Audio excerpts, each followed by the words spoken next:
What's happening now is not a question of a technology or a test or a particular drug. It's a conceptual framework for the leading cause of death in higher income countries. We are looking towards a national infrastructure where our tiriti rights and our considerations and our tikanga are embedded in that infrastructure. Of course, consumer and patient safety is fundamental, but this doesn't need to be a barrier to encouraging innovation. The promise of precision medicine is enormous. So New Zealand's a world leader in Indigenous genomics. We're dealing as clinicians today with a fundamentally different universe from when I started as a doctor 30 years ago. And I think that's a really important thing to bear in mind. Access to drugs is absolutely critical. The testing is trivial, technically trivial, and even financially trivial. How you get people treated is the really challenging bit. It's not new and it's not the future. It's been happening now for a long time, and we've been doing it in New Zealand for at least 10 years. So where does that take us from here? You know, where do we go from here with that information?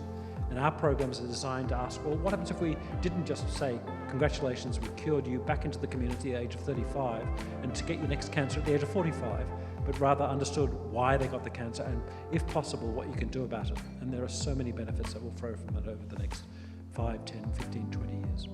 But what we developed was a embryo for a federated system with regional permissioning.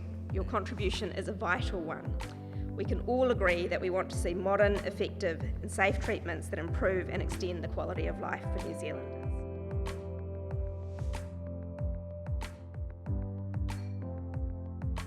When I started private 10 years ago, there was no difference in the care that I gave. Unfortunately now, 10 years on, actually there is a difference in the care and there's a difference in the outcome. My private patients live a year longer. Maori management of data and genomics is a world-class example. So we've got something that's tenuous, inequitable because it's only in Auckland, but entirely scalable.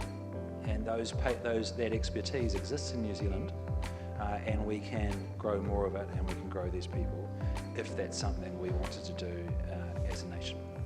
When a community's educated into the science, they can get excited about their healthcare and feel empowered about decision making on their information and their data, and support the mahi to do that on their behalf.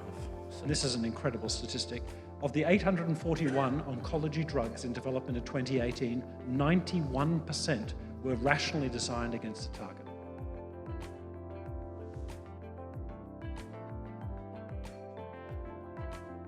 You know, I think that's the next step, actually, to explore how that's managed better rather than in an ad hoc way. It's an experiment. We'll see if it works. If it works, we'll be able to treat more patients. We'll support a data-driven life sciences economy in an area which is shovel-ready, has been shovel-ready for years. This is something Mātauraka Māori can bring to science, because we have that Mātauraka being holistic, can bring many lenses to an issue, a problem or a opportunity. I would call all the stakeholders into a room and say, we'll put money on the table, but we'll only put it there if you also put money into it, that you promise to commit increased drug trials to be brought into this country. There's a wonderful opportunity here to improve equity of access and equity of outcomes when we start thinking about science and medicine as a service in its own right. The health system needs to partner with Māori from the outset when designing these systems and implementing new technologies to ensure that Māori aspirations and needs are met, including the protection of DNA, whakapapa and data. Our data is safe, but so what, now what? The trick is the how. As you've talked about, I think virtually nowhere in the world has managed all of the elements of the how that will make it affordable, sustainable and equitable. But the potential is absolutely enormous.